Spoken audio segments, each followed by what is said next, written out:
जरा तवज्जो कीजिए प्यारे, ये नूर हजरत आदम से हजरत अब्दुल्ला की पुश्त में आया। हजरत अब्दुल्ला का निकाह सैयदा आमिना से हुआ। अभी 3 माह का अरसा गुजरा है। हजरत अब्दुल्ला परदेश जाने लगे हैं। बीवी से कहते मेरी शरीक हयात परदेश जा रहा हूँ। कहती मेरे सरताज अभी 3 महीने गुजरे हैं, अभी जी भर के मैंने देखा भी नहीं है। इतनी जल्दी जुदाई की बात है? का कुछ दिन की बात है, वापस आएंगे, साथ रहेंगे, प्यार मोहब्बत की जिंदगी गुजारेंगे, तेरे हाथ की बनी रोटी खाएंगे। लेकिन मशीयत को कुछ और ही मंजूर था। हजरत अब्दुल्ला गए तो, लेकिन जिंदा वापस ना आ सके, रास्ते में इंतकाल हो जाता है। जरा दिल थाम के मेरी बात सुनिएगा प्यारे, हजरत अब्दुल्ला का इंतकाल हुआ, वापस नहीं आए हैं। लेकिन जब तारीख आई हजरत अब्दुल्ला की वापसी की, तो जिस तरह आज बाप परदेश से आता है, बेटियां घर में तैयारियां करती हैं, शोहर परदेश से आता है, बीवियां घर में तैयारियां करती हैं। हजरत आमिना तैयारियां कर रही है, घर की सफाई चल रही है, बिस्तर लगाया जा रहा है। हजरत अब्दुल मुत्तलिब कहते हैं आमिना बेटी बता तो सही, ये इतनी खुशियां किसके लिए है? कब्बा आज मेरे अब्दुल्ला आने वाले हैं, ये सारा इंतजाम उनके लिए है। कहते बेटे खाना तो खा लिया होता। कब्बा जी अब्दुल्ला कह के गए थे साथ खाना खाएंगे। बेटी वो कब आएंगे? का जब आएंगे तभी खाया जाएगा। शाम हो गई, अब्दुल्ला नहीं आए हैं। कहती अब्बा जी पता तो कीजिए, मेरे अब्दुल्ला को आ जाना चाहिए था, लेकिन अब तक नहीं आए हैं। अब्दुल मुत्तलिब खाने काबा में गए, किसी ने आके कहा अब्दुल मुत्तलिब कहा जी आपके अब्दुल्ला वापस नहीं आएंगे। आपने इतना सुना, बिजलियां गिर गई, ऐसा लग रहा था जैसे हसरतों की खुशियों का जल करके पूरा नशेमन खाक हो गया हो। आपने खुद को संभाला, घर तशरीफ लेकर के आए हैं।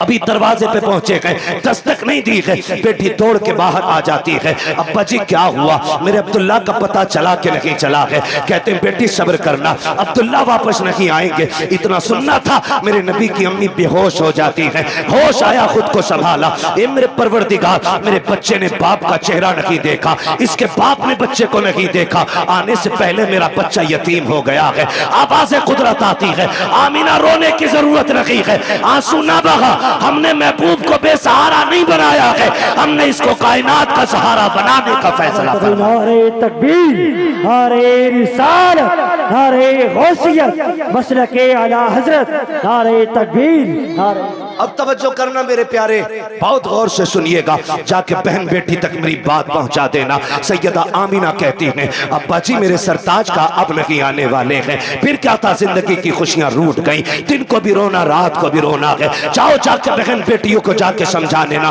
पर खबरदार ससुराल जाना हो, कभी शोहर के खिलाफ आवाज ना उठाना, कभी उसके लिए हाथ उठा के बददुआ नहीं करना। तू नहीं जानती है तेरा शोहर कितना कीमती है। खुदा की कसम, अगर शोहर पागल भी होता है तो बीवी के लिए एक चट्टान होता है, दीवाना भी होता है तो एक सायादार दरख्त होता है। लेकिन क्या करूं मेरी कौम की बेटियों, जरा सी बात बिगड़ जाती है, शोहर सूट पसंद करना ला सके, किचन में खड़े होके गालियां दे के कहती हो तू पलट के ना आए, तू जनाजे में लेट के आए, तू गाड़ी के नीचे दब के मर जा। ना मेरी बहन, कभी किसी शोहर के खिलाफ इस तरह की बकवास ना करना। तू नहीं जानती है ये जिस दिन सफेद कफन में लिपट जाएगा उस दिन कोई इज्जत देने वाला नहीं मिलेगा। आज जिसके लिए मौत मांग रही है, अगर ये मर गया कोई तुझे चैन की रोटी तक नहीं देगा। जिसके लिए तू कहती है कि तू पलट के ना आए, तुझे क्या पता है आज तेरे दुपट्टे के जो रंग है इसी शोहर की वजह से है, सोने के जो कंगन है इसी शोहर की वजह से है, घर में जो तेरी हुकूमत चल रही है शोहर की वजह से चल रही है। अगर तुझे 10 बेटों पे गुमान है तो होश के नाखून ले। हमने उन माओं को देखा है जिनके घर में 12 बेटे हैं और जब तक बाप था माँ की मर्जी के बगैर एक पत्ता नहीं हिलता था। लेकिन जिस दिन से बाप गया है आज कोई माँ से रोटी को नहीं पूछता है तूने खाई के नहीं खाई है। अगर तुझसे शौहर की अनबन है तब भी इसके लिए मौत ना मांगना, अल्लाह तौफीक दे और ये परदेश जाने लगे तू मुसल्ला बिछा दे, सजदे में सर रख, दुपट्टे की झोली बना और कह मेरे परवरदिगार मेरा सरताज बाहर गया है, मैंने बेसहारा नहीं भेजा है, तेरी रहमत का सहारा दे दिया है। ए मेरे परवरदिगार मेरे शौहर को सलामत रखना, सुहागन छोड़ के गया है, सुहाग के जोड़े में मिलाना, रो के रब से कह खुदा की कसम तू रब को आवाज दे। मेरा दिल कहता है अगर रब ने सुन ली तो मौत भी उस वक्त तक जुदा नहीं करेगी जब तक परदेश से तेरे शौहर की तेरी मुलाकात नहीं हो जाए। सुभान अल्लाह, सुभान अल्लाह, सुभान। लेकिन सुनो जमींदारों, सुनो ठेकेदारों, सुनो अमीरों, सुनो बिगड़े हुए लोगों, उन लोगों से बात कर रहा हूं जो रुखसती के बाद बेटी की कान में कहते हैं डरिए मत, फोन कर दिए लल्ला फौरन आएगा। लिमिट में रहो, लिमिट में। किसी के बाप से बेटियां नहीं पली हैं, तू क्या पाल लेगा? औकात में रहा करो। मियां बीवी की अनबन हो सकती है, तुम कौन होते हो बीच में? हाँ, अगर ज्यादती कर रहा है और उसके शाहिद और गवाह हैं तो फिर बेटी को उस घर में रखना भी जुल्म है। लेकिन जरा सी बात पे उसका फोन आया और तुम पहुंच गए। पहले तलाकें कम होती थी, बुरा ना मानिएगा, तलाकें कम होती थी और तलाक की नौयत भी होती थी। जिसकी बेटी को तलाक होती थी या तो वो बाप जहर खा के मर जाता था या 8-8 दिन घर से नहीं निकलता। इतने गैरत वाले लोग थे। आज गैरत मर गई मेरी कौम की। आज बेटी को बगल में खड़ा करके बाप चीख के कह रहा डिवोर्स दे, रखनी नहीं तेरे घर में। तू कैसे बोला? ओ गैरत कर, शर्म कर। बड़े बड़े बादशाहों से बेटी नहीं रखी गई, तू कौन होता रखने वाला? आज बाप तलाक के लिए खड़ा है, शर्म नहीं आती है मियां बीवी के मसले में टांग अड़ाने में? बता, तेरी बेटी ज्यादा अजमत वाली है या मेरे नबी की बेटी ज्यादा अजमत वाली है? कह रहा तुझे पता ना ये मेरी बेटी है, तू लपटंट है, मेरी बेटी है ये। और सुन, होगी तेरी अभी उसकी बीवी है, इसलिए आप लिमिट में रहिए। तो कह रहा डरिए मत, फोन कर दिए, चाबी गाड़ी में लगी रहती है, लल्ला किक मारेगा, फट से पहुंच जाएगा। क्या करेगा पहुंच के? ज्यादा जाके थप्पड़ मार देगा, गला तो काट नहीं देगा, थप्पड़ मार देगा। शोहर के पास इतनी पावर है, उसने जहां कहा ना 3 तलाक, बेड़ा ही गर्क हो जाएगा तेरा। फिर कुछ भी कर लेना, ये लौट के आने वाले जुमले नहीं। इसलिए ये ना कह हम खड़े, वो कह जो मेरे नबी ने कहा। फरमाया फातिमा, अब तक मेरी रजा की फिक्र थी, अब मेरे अली की रजा की फिक्र करनी है। ये मेरे नबी ने बेटी को कह के भेजा। कुछ भी हो जाए, मेरा अली रूठना नहीं चाहिए। और तू कह रहा डरना मत,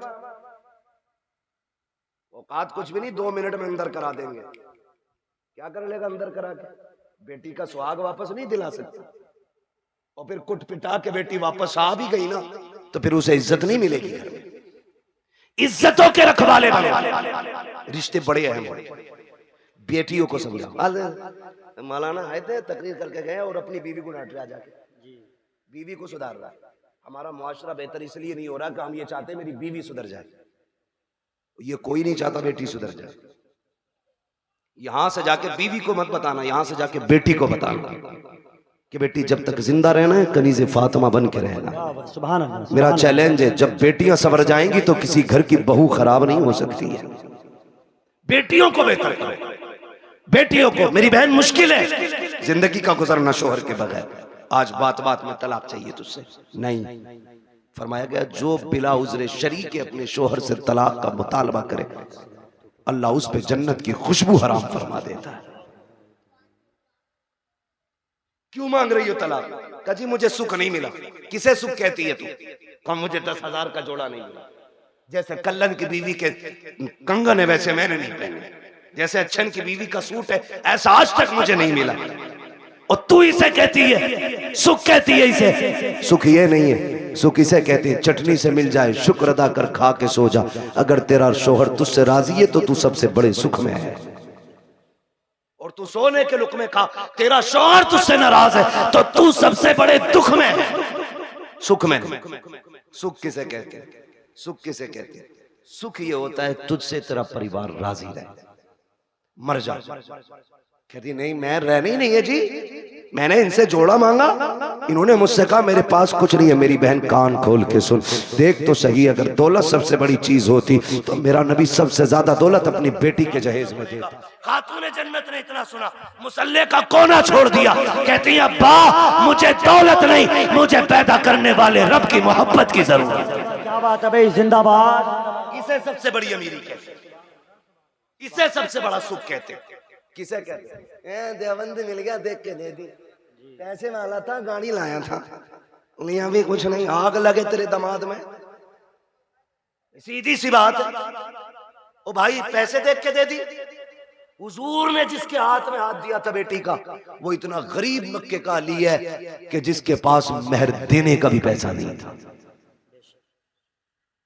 उसके हाथ में। और बेटी से क्या कहा था, फातिमा उस अली के साथ रिश्ता किया है जिस अली से बेहतर जमीन पे तेरे लिए कोई शोहर हो ही नहीं सकता। हो किधर, जा किधर? हजरत आमीना रोई सैयदा आमीना बेकरार हो गई, मालिक बच्चा आया है लेकिन बाप नहीं रहे। रोई, दुख होता है। आज सदमे, अल्लाह भला करे हमारी कौम का। और एक हंगामा मैशर हो तो भूलूं उसको, सैकड़ों बातों का रह के ख्याल आता है। हमसे कहा गया सारे मौजूआत पे थोड़ा थोड़ा बोल लेना। भाई चौधरी साहब, अगर सारे मौजूआत पे बोलूं तो 3 घंटे चाहिए। एक बात कम से कम इतनी तो की जाए जो उसका समझ में आ जाए कि इसमें क्या नुकसान क्या नफा है। बस आखिरी बात मैं करने लगा हूं, अल्लाह आपको सलामत रखे। टाइम 1.25 घंटे से ऊपर हो गया। बहुत गौर से मेरी बात सुनिए। हुजूर माँ के शिकम में आए, मुश्किल जिंदगी होती है एक बेवा की, और वो जिंदगी तो बड़ी मुश्किल थी। इतनी मुश्किल जिंदगी थी कि उस दौर में बेवा को जीने का हक ही कोई नहीं था। लोग कहते हैं ना, क्यों मिलाद मनाते हो? इसलिए ही तो मिलाद मनाते हैं। अगर किसी का शौहर इंतकाल कर जाता था ना, या तो उसे मनहूस समझा जाता था, या उसे शौहर की चिता पे जला दिया जाता था, या उसे 40 दिन एक कमरे में बंद कर दिया जाता था। फिर भी जिंदा निकल आती तो गधे पे बैठाया जाता, काला मुंह किया जाता और कहा जाता ये वो मनहूस है जो शौहर को खा गई, और फिर उससे कोई निकाह नहीं करता था। इतनी नफरत बेवा से थी। अगर कोई काम पे निकल रहा और सामने बेवा आ गई तो पीछे लौट जाता था कि इस मनहूस का चेहरा देख लिए। ये दौर और इतना मुश्किल जमाना, उस दौर में भी मक्के के अंदर सैयदा आमीना फरमाती बेवा होना बहुत मुश्किल काम था। और ऊपर से हमारे कबीले का दस्तूर ये था कि जब किसी का शौहर इंतकाल कर जाए तो खुशबू नहीं लगानी, इत्र नहीं लगानी, 1 साल तक सोग मनाना होता था। कहती मेरी जिंदगी बड़ी मुश्किल हो गई। कहती मेरा दिन को भी रोना, रात को भी। एक दिन मैं सोई ना, रात को आंख रोते रोते लग गई। ख्वाब में एक बुजुर्ग तशरीफ लाए और उन्होंने कहा आमीना मुबारक हो तुझे। मैंने कहा आने वाली ये बता, मेरी तो रातें रो के गुजरती हैं, दिन रो के गुजरते हैं, मुबारक किस बात की देने आए हो? कहा मैं इस बात की मुबारकबाद देने आया हूँ क्योंकि तू नबियों के इमाम की माँ बनने वाली है। भाई वाह, सुभान अल्लाह, सुभान अल्लाह। ये मिलाद है मेरे नबी का, ये आदम कर रहा है क्योंकि तू नबियों के इमाम की माँ बनने वाली है। कहने लगी बाबा मैंने पहचाना नहीं आपको। कहा मुझे नहीं जानती, मुझे आदम सफीउल्लाह कहा जाता है, मुझे आदम कहा जाता है। कहती जिस दिन पहले दिन आदम आए, मुबारकबाद दी, मैं सुबह उठी ना मेरे माथे पे पसीना। कहती मैंने हर दिन की तरह यूं साफ किया। कहती बस साफ करना था, मेरे दुपट्टे से मुश्क की खुशबू आने लग जाती है। मुश्क की खुशबू आ रही है, हैरत नहीं होती है? कह रहा नबी हमारी तरह है, आम इंसान की तरह नबी तशरीफ लाए। सनीचर तू पैदा हो पूरे मोहल्ले में बदबू आए, तेरे अब्बा की शक्ल देख के पता चल जाए ये उस मनहूस का अब्बा है, तू कह रहा हमारी तरह। देख मेरा नबी कैसा है। ये आला हजरत ने नहीं कहा है, मुहद्दिस देहलवी नहीं कह रहे हैं, ये नबी की अम्मी सैयदा आमीना फरमा रही हैं कि जब माथे पे मैंने पसीना साफ किया, मेरे कपड़े से खुशबू, अब चूंकि बेवा को खुशबू नहीं लगानी थी, मैं डर गई मेरे दुपट्टे से खुशबू आई तो जमाना क्या कहेगा। मैं धोने के लिए दौड़ी, जब मैंने पानी डाला तो कहते दुपट्टे की खुशबू खत्म करनी थी। जो पानी दुपट्टे से निकल रहा था उस पानी से खुशबू थी, जिस जमीन पे लग रहा था उस जमीन पे खुशबू थी। का मैंने धोना छोड़ दिया, दुपट्टा समेट के रख दिया। जैसे जैसे दिन गुजरते गए मुबारकबादियां मिलती रही, अंबिया आते रहे, मुबारकबादी देते रहे। कहते फिर वो दिन गुजरते गए। कहते जब कई महीने गुजर गए, एक दिन ऐसा हुआ कि खुशबू मेरे घर से निकली, आंगन में फैली, आंगन को पार किया, पड़ोस में गई, पड़ोस की हदों को तोड़ा, मोहल्ले में फैल गई। मैं खुशबू छुपा रही थी लेकिन खुशबू आगे बढ़ती जा रही थी कि यहाँ तक के बातें होने लग गई। आमीना बड़ी अजीब खुशबू लगाती है, बात चलते चलते अब्दुल मुत्तलिब तक आ गई। अब्दुल मुत्तलिब घर आए, आमीना बेटी सुना गए तू खुशबू लगाया करती है। कहा ना मैंने कोई खुशबू नहीं लगाई है। कहा अगर खुशबू नहीं लगाई तो तेरे बदन से खुशबू के झोंके कैसे आते हैं? कहते हैं अब्बा जी सच ये है मैं कोई इत्र नहीं लगाती हूँ, हकीकत ये है जब से आपके बेटे अब्दुल्ला की अमानत मेरे शिकम में आई है मैं जिन गलियों से गुजरती हूँ वो गलियां उसकी खुशबू से महक जाया कर। वाह भाई वाह, क्या बात है। नारे तकबीर, नारे रिसालत। तवज्जो है ना सारे लोगों की? मैं मिलाद बयान को बहुत तेजी में बयान कर रहा हूँ। कहती हैं कि मेरी बात नहीं है, ये उस बच्चे की बरकत है जो मेरे शिकम में आया है। मैं गलियों से गुजरूं तो गलियों से खुशबू आती है। मुस्कुराने लगे। बेटी और भी कोई बात? कहा अब्बा और भी ताज्जुब खेज बातें। कहा क्या? का एक दिन मैं सहन में टहल लगी थी, मैंने कंकर उठाया, मैंने कहा फेंक तो चुभ ना जाए। कहती जब मैंने हाथ लगाया, ये नबी नहीं नबी की अम्मी कह रही। कौन नबी की? बोले जरा कौन? नबी की अम्मी कह रही है, नबी नहीं कह रहे, नबी की अम्मी कह रही वो कंकर मैंने उठाया, मैं चाहूं कि फेंक दूं। कहती जब हाथ लगाया ना तो वो मोम की तरह पिघलने लग गया, मोम की तरह। कहती मेरे मुंह से जुमला निकला, या अल्लाह ये क्या मामला है? ये पत्थर पिघल लगा के, कंकर पिघल लगा के। कहती इतना कहा ना वो कंकर बोलने लगा। उसने कहा अमीना यार को तो आने दे, अभी तो छोटे छोटे पिघल लगे हैं, जब वो आ जाएंगे बड़े बड़े पत्थर पिघलने लग जाए। सुभान अल्लाह। वो कंकर मुझसे बोला। कहती मेरे ससुर मुस्कुराने लग गए। आमीना और भी बात है ना, और भी कहा अब्बा और बताऊं? कहा क्या? एक दिन मैं सो रही थी, मुझे पसीना आया ना, अचानक मेरी कमर के पीछे से ठंडी हवा के झोंके आए। जब झोंके आए मैंने मुड़ के देखा, ये हवा किधर से आ रही? मौसम में तो हवा नहीं है। कहती जब मुड़ के देखा ना तो दो खूबसूरत परियां, दो खूबसूरत चांद जैसी चेहरे वाली शहजादियां मेरी कमर के पीछे पंखे से हवा कर रही। मैंने कहा कौन हो जी, इधर किधर से? उन्होंने कहा कि हम आपकी खिदमत के लिए आए। कहा तुम्हें मक्के में तो नहीं देखा? कहा देख भी नहीं सकती। कहा क्यों? कहा हम मक्के से नहीं, हम तो रब की जन्नत से आए हुए हैं। जन्नत से? कहा हाँ। कहा क्यों? का तेरे माथे पे पसीना आया, रब ने हुक्म दे दिया मेरे महबूब की माँ की जाके ठंडी हवाओं के झोंके पेश किए जाए। अल्लाह अकबर। नबी की अम्मी कहती है भाई ये भी हुआ? कहा और कुछ? कहा हाँ और भी है। कहा क्या?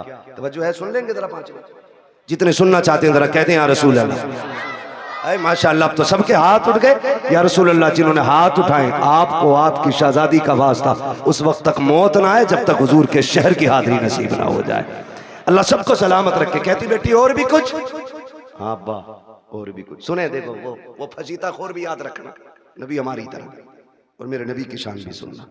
मिलाद वालों मुबारकबाद के लायक हो, हुजूर की मिलाद कर रहे हो, मुबारकबाद के लायक हो। कहती है अब्बा जी रात को ना होता यह है कि कभी कभी आप चले जाते हैं ना, पानी खत्म हो जाता है घर में। क्या हो जाता है? पानी खत्म हो जाता है। सुन रहे हैं ना मेरे भाई? अब वक्त ज्यादा तो नहीं हुआ मेरा, अभी है मेरे पास वक्त, अभी टाइम है। अल्लाह सबका टाइम बढ़ा दे। बड़ी हल्के से आमीन कह रहे, दिल भरा रखा है ना बढ़ा रहे। तवज्जो है ना सारे लोगों की? बेटी और कुछ? हाँ कभी कभी आप चले जाते हो ना हरम शरीफ पानी पिलाने के लिए, वो घर में कभी कभी ऐसा होता आप पानी घर का भी ले जाते हो। अम्मी मुझसे कहती है आमीना पानी भर ला। ये नबी की अम्मी कहती मैं बर्तन लेती हूँ और कुएं पे जाती हूँ। लड़कियां मुझे देखती हैं खड़ी रहती हैं, बेटी क्यों? जब मैं चली जाती हूँ ना तो उन्हें डोल रस्सी डालनी नहीं पड़ती। क्या मतलब? अब्बा मैं जाती हूँ और मैं कुएं के किनारे खड़े होती हूँ और झांकती हूँ ना तो पानी छलांगे मार के किनारे पे आके खड़ा हो जाता है, किनारे पे आके खड़ा हो जाता है। अब्बा जी सब यूं बर्तन भर लेती हैं, किसी को रस्सी डोल की जरूरत नहीं पड़ती। बेटी फिर तुम? अब्बा सबसे बाद में मेरी बारी आती है, फिर मैं पानी भरती हूँ और जब मुड़ के चलती हूँ फिर पानी नीचे जाता है। अब्बा बोलता है पानी जब नीचे जाता है तो पानी बोलता है। हाँ अब्बा पानी नहीं, जब मैं वापस आती हूँ सारी बच्चियां लड़कियां आती हैं, मैं पीछे रह जाती हूँ। तो जब मैं चलती हूँ ना तो जो बड़े दरख्त हैं वो भी सजदे में गिर जाते हैं, जो छोटे पौधे वो भी गिर जाते हैं। अब्बा पत्थर भी बोलते, कंकर भी बोलते। बेटी क्या बोलते? क्या अब्बा जी वो बोलते मैं सुनती हूँ। तो अब्दुल मुत्तलिब कहते हैं बेटी तुम उनकी आवाज सुनती हो? कहा हाँ। उनकी बोली समझ लेती हो? कहा जी अब्बा समझ भी लेती हो। अब जब इतनी बात कही कहते बेटी बताओ ना क्या कहते हैं वो? कहती है अब्बा जी जब मैं चलती हूँ तो कुएं का पानी, दरख्त, रास्ते के पत्थर, कंकर, छोटे बड़े सभी आवाज देते हैं अस्सलातु वस्सलामु अलैका या उम्म रसूलिल्लाह। ए नबी की माँ तुझ पर भी सलाम हो, तेरे आने वाले बेटे मोहम्मद पर भी सलाम। क्या बात है, जिंदाबाद जिंदाबाद। अल्लाह कहती अच्छा, कलेजा ठंडा हो गया, मुस्कुराने लगे, कहने लगे रब ने मेरी दुआ कबूल कर ली। कहा अब्बा क्या मतलब? का एक दिन तुझे रोते देखा, मैं हरम में गया, मैंने खिलाफे काबा पकड़ के कहा था काबे वाले मुझे तूने और भी बेटे दिए, मेरा एक गया तो मैं सब्र कर लूंगा। आमीना का तो कोई सहारा ही नहीं रहा। ये जो बच्चा आने वाला है ना, अल्लाह इसे ऐसा बना देना कि ये मेरी आमीना का सहारा बन जाए। कहते मैंने इतना का आवाज आई, अब्दुल मुत्तलिब तू तो आमीना के सहारे की बात कर रहा है, जिसको हम भेजने वाले हैं ना, हमने उसे कायनात का सहारा बनाने का फैसला। सुभान अल्लाह, सुभान अल्लाह, सुभान। कि मैं तभी समझ गया ये बेटा शान वाला होगा। नबी की अम्मी बयान फरमाती है, फिर वक्त गुजरता गया, वो रात आ गई जिस रात में मेरा शहजादा आने वाला है, शहजादा आने वाला है। घर सजाए थे आप? सजाए थे भाई? बोले अगर सजाए हो तो सजाए थे कि नहीं? लाइट लगी थी, झंडे भी लगे होंगे, ये तो पहचान है हम सुन्नियों की, है ना? सारी मस्जिदें सजी थी। सुभान अल्लाह, मस्जिदें सजी कोई नया काम नहीं। 12वीं शब आई, रब ने फरमाया जिब्रील जी रब्बे जलील का हुक्म करो कि पूरी जन्नत सजाई जाए। अब बोले जरा सुभान अल्लाह। जो अब तक नहीं बोला मुझे अफसोस रहेगा वो जलसे में आया ही क्यों था। रब ने हुक्म दिया जिब्रील जन्नत सजवाओ। अर्ज करते हैं मालिक जन्नत तो कहते ही सजी सजाई जगह को।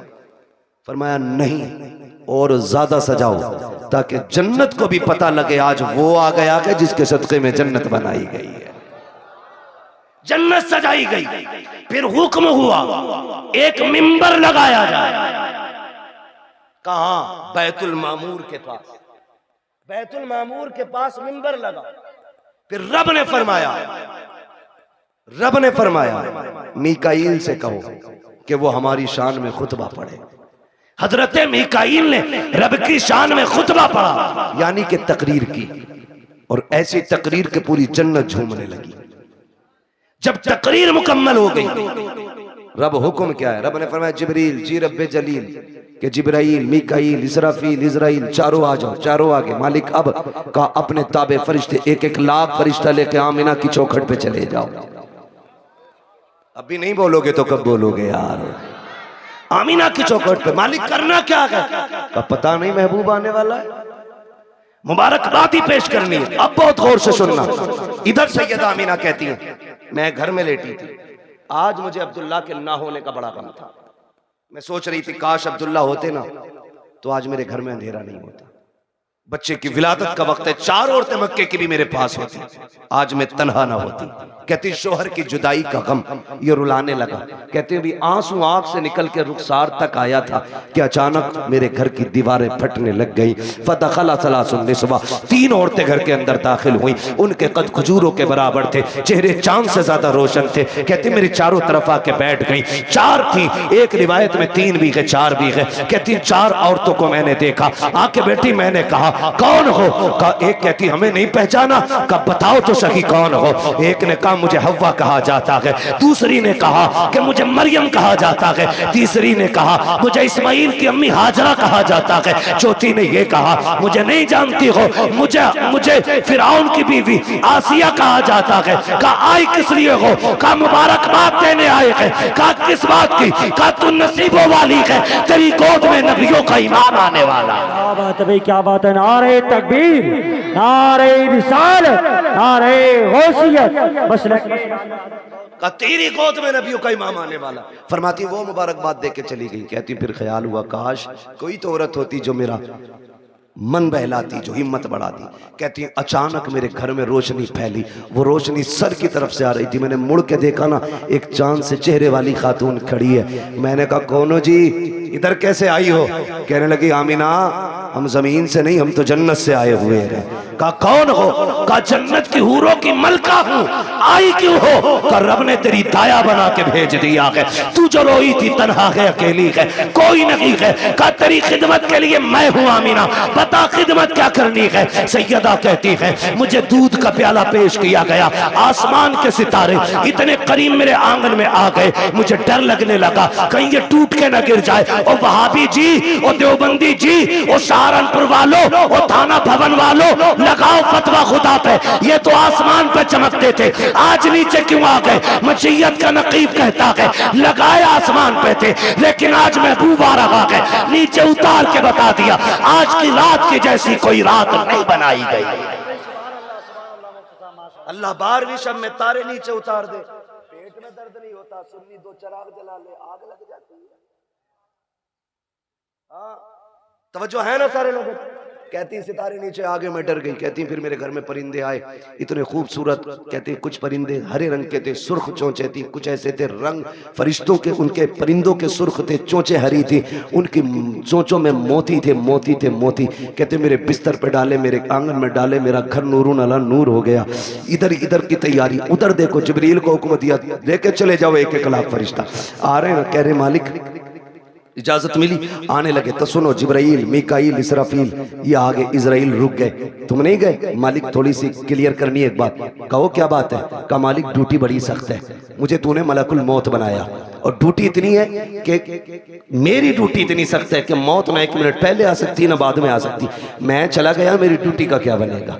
आज भी मुझे कितने बच्चों को माओ की गोद से लेना, कितनी औरतों को बेवा बनाना, कितने बच्चों को यतीम करना, कितने घरों का सहारा मुझे उजाड़ना। मालिक बताना मैं गया ड्यूटी का क्या बनेगा? रब ने फरमाया मलकुल मौत जानते हो कि नहीं? कहा क्या रब्बे जलील बताना। रब ने फरमाया सुनो, जब तुम किसी माँ का लाल लाते हो तो माँ तड़पा करती है, किसी बच्चे से बाप लेके आते हो तो बच्चे दीवारों से लग के रोते हैं, किसी घर का सहारा लेते हो तो बेटियां तड़पती हैं, किसी औरत का सुहाग लेके आते हो औरतें रोया करती हैं। चुन जानते हो मलकुल मौत आज हमारा महबूब आने वाला है और हम नहीं चाहते हैं किसी के घर से रोने की आवाज आ जाए, इसलिए जाओ आज हमने मरने वालों को जिंदगी बख्श दी है और हमने तुमने महबूब की खुशी में तुम्हारी भी छुट्टी कर डाली। आज मरने वालों को भी जिंदगी की खैरात मिली। और मुहद्दिसीन फरमाते जिस दिन हुजूर आए उस साल में जितने भी बच्चे पैदा हुए रब ने सारी माओं को बेटे ही अता किए थे। महबूब की खुशी ने रब ने पूरी कायनात में बेटे बांट दिए। मौलवी बिरयानी बांट दे तो कहता शिरक, अल्लाह ने तो बेटे ही बांट दिए। पूरी कायनात को बेटों का तोहफा दिया रब ने। कितने दिन तक? 1 साल तक बेटे ही मिलते रहे सबको। तो जो है सारे लोगों बात खत्म करने लगा हूं बस। कहती है ना फिर सारे फरिश्ते आ गए और फरिश्ते कह रहे मालिक अकेले अकेले जाना? कहा नहीं आज जुलूस लेके जाना है और एक दूसरे को मुबारकबाद देते हुए जाना। फरिश्ते एक दूसरे को मुबारकबाद देते हुए आ रहे। इधर कहती हैं फरमाती है ना फिर मेरी बारगाह में दूध का प्याला पेश किया गया। एक प्याला पेश किया गया, था कैसा? कहती है शहद से ज्यादा मीठा, मुश्क से ज्यादा खुशबूदार, दूध से ज्यादा सफेद और बर्फ से ज्यादा ठंडा। कहती मैंने घूट पिया। कहती हैं जब घूट पिया मेरे दुख तकलीफें सारी खत्म हो गई। फरमाती हैं फखरजा मिन्नी नूर, फिर मेरे बदन से नूर निकला। हैरत की बात है ना, नबी की अम्मी तो कहती है मेरे बदन से नूर आया है, वहाँ भी कहता नबी हमारी तरह गए। आला हज़रत ने क्या गलत कहा? तेरी नस्ल पाक में गए, बच्चा बच्चा नूर का, तू है ऐने नूर तेरा सब कराना नूर का। कहती फिर नूर निकला। वो कहती जब नूर आया ना मैंने देखा मेरा शहजादा कैसा है, देखूं तो सही। हर माँ चाहती है मेरा बेटा कैसा है, आंख कैसी है, नाक कैसी है, कान कैसे। कहती मैंने भी देखना चाहा। कहती जब लम्मा नजर तू, जब मैंने अपने बेटे को देखा, कहती मकहूलन पहली नजर मेरी उसकी आंखों पे पड़ी तो मेरे लाल की आंखों में सुरमा लगा हुआ था, मदहूनन बालों में तेल लगाए हुए हैं, मगसूलन गुस्ल करके आ रहे हैं, मुअत्तरन खुशबूदार पैदा हो रहे हैं। फरमाती है ताहिरन साफ आ रहे हैं। कहते मकसूरन नाफ कटा हुआ है, मखतूनन खतना शुदा पैदा हो रहे हैं। अगली बात कहती है आते ही मेरे लाल ने काना साजिदा, सजदे में सर रखा, मैंने कान लगा के सुना मेरा बेटा कह रहा था रब्बे क़ब्ली उम्मती, रब्बे क़ब्ली उम्मती। जमीले कादरी कहते हैं रब्बे क़ब्ली उम्मती कहते हुए पैदा हुए। रब ने फरमाया कि बख्शा अस्सलातो है जी। रुक के आखिरी बात कह के बात खत्म कर लूं, इंशाल्लाह कभी जिंदगी रहेगी यहाँ से आगे की बात फिर बयान कर लेंगे। लेकिन शर्त ये भाई नीचे करो थोड़ा सा, टाइम से नंबर दे, 11 बजे माइक दे देना और 12 बजे अपना ले लेना, ठीक है? इंशाल्लाह कभी टाइम से गुफ्तगू होगी। हुजूर तशरीफ लाए, कायनात मुस्कुराने लगी, बातें बहुत सी हैं। हुजूर आ गए, हुजूर आए, इधर मेरे हुजूर ने सजदे में सर, उधर काबा झुक गया। आला हज़रत फरमाते हैं जिनके सजदे को महराबे काबा झुकी, उन भवों की लताफत पे जोर से, उन भवों की लताफत पे लाखों सलाम। और फरमाते हैं पतली पतली गुले कुद्स की पत्तियां, उन लबों की लताफत पे लाखों सलाम। ये क्यों झुक गया काबा, ये क्यों आ गया रुकू में, क्यों सजदे की तरफ दौड़ा? आवाज आती बरेली से हाजियो आओ, शहंशाह का रोजा देखो, काबा तो देख चुके, काबे का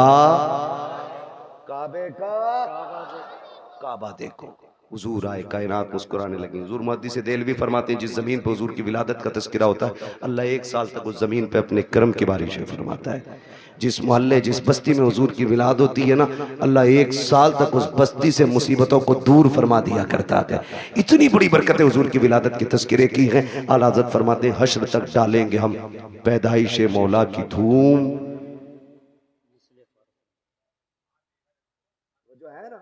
हश्र तक डालेंगे हम पैदाइश मौला की धूम, मिसले फारस नजद के किले किले गिराते जाएंगे। हुजूर की विलादत का महीना है। एक बात याद रखिएगा, इस बार गुजर गई है, आखिरी बात आपसे कह रहा हूँ, अल्लाह तौफीक दे अगली बार घर सजाए ना तो सिर्फ अपना नहीं सबका सजना चाहिए। यही मिलाद वाले का पैगाम है, सबका घर सजना चाहिए। तूने 5000 की लाइटिंग की है ना तो 2000 की उतार के गरीब भाई की चौखट पे डाल दे। क्या यार हुजूर सिर्फ मेरे नहीं तेरे भी तो है ना, तेरे भी आंगन में हुजूर की आमद की खुशी लगनी चाहिए। और ऐसा नहीं कि रुक जा तेरे से अच्छा करके सजाऊंगा, वो सारी लड़ी और टिमटिमा रहा उन्हें, इसमें सवाब नहीं गुनाह मिलेगा। किसी का दिल तोड़ के मिलाद नहीं मनाना है, दिल जोड़ने के लिए मिलाद मनाना है। करेंगे इंशाअल्लाह ऐसा ही, सारे वादा करें इंशाअल्लाह। और हुजूर की विलादत का दिन आए ना, मीठा तकसीम करो, लंगर करो, खिलाओ, जात मत देखो, बिरादरी मत देखो, खिलाओ, ताकि दुनिया गैर मुस्लिम भी खा के जाए ना उससे कि यार खा ले आज, ना पूछ, ताकि उसे पता चले जब उनका मिलाद आता है ना तो सबका पेट भराया जाता है। करेंगे ना इंशाअल्लाह, लेकिन ये तभी करेंगे जब अपनों को कोर्ट कचहरी और केस से फुर्सत मिलेगी, है ना। ये झगड़े भगड़ों से निकलो, तुम्हें कूटने के लिए और लोग काफी हैं, आपस में क्यों मरे जा रहे हो। वक्त होता मैं इस टॉपिक पे भी बात करता, बस इतना समझ लो डॉक्टर इकबाल का वो शेर, न संभलोगे तो मिट जाओगे हिंदी मुसलमानों, तुम्हारी दास्तां तक भी ना होगी दास्तां। ठीक है जी, अपनी तालीम भी मजबूत कीजिए और अपनी क़यादत भी मजबूत कीजिए। आपकी तालीम भी कच्ची है, आपकी क़यादत भी कच्ची है, आप दोनों चीजों पे मजबूती से कोशिश करें। इल्म की जिम्मेदारी हमारे उलमा ले रखे हैं और क़यादत की जिम्मेदारी ये जिम्मेदार लोग जाने कैसे करेंगे। बहरहाल हमारी क़यादत भी मजबूत होनी चाहिए और हमारा हर एंगल से मुस्लिम कौम का एक एक बंदा मजबूत होना चाहिए। हमें चोरी करने की जरूरत नहीं है, हमारे नबी ने हमें उतना दे दिया। डॉक्टर इकबाल ने कहा था तेरे दामन में है किस लालो जवाहर की कमी, तू किसी और के दामन की तरफ क्यों देखे। ठीक है, सब कुछ अल्लाह ने दिया, तो इसलिए कोशिश करेंगे इंशाअल्लाह। हम तालीम पे भी ध्यान देंगे, तरबियत पे भी ध्यान देंगे। अल्लाह ताला हमारी इस कमेटी को दिन दूनी रात चौगनी तरक्कियां अता फरमाए और हमारी तमाम मुसलमान भाइयों को मौला करीम हर परेशानी से महफूज फरमाए। बिलखुसूस मौला फ़िलिस्तीन के मुसलमानों के हाल पर रहम फरमाए। और हमारे मौलाना राशिद रज़ा मरकज़ी साहब, इन्होंने एक वाकई एक बहुत बड़ा काम अपने सर लिया गए। ये एक यूँ कहें कि ये कई तंजीमों का काम था जो अकेले इस मर्द मुजाहिद ने शुरू किया है। हम सब की जिम्मेदारी बनती है हम अपने भाई राशिद रज़ा मरकज़ी के साथ खड़े हों। बेटी कहीं की भी हो, हमारी बेटी है ना, हमारी बेटी है, इसलिए आपने कम से कम एक कोने की बेटियों की जिम्मेदारी उठाई है। इंशाअल्लाह कल इस इलाके से कोई ऐसा मर्द मुजाहिद खड़ा होगा जो इस इलाके की बेटियों की तालीम के बारे में सोचेगा, उनकी तरबियत के बारे में सोचेगा और हम दुनिया को बताएंगे इंशाअल्लाह ना हम तालीम में कमजोर हैं, ना हम तरबियत में कमजोर हैं, ना कल हम किसी के टुकड़ों पे थे, ना आज हम किसी के टुकड़ों पे हैं। हमारा तो सिर्फ एक ही दरबार है और उसके बारे में कहते हैं तेरे टुकड़ों पे पले गैर की ठोकर पे न डाल, झिड़कियां खाएं कहाँ छोड़ के सदका तेरा, व अम्मा बिनिअमति रब्बिका फहद्दिस।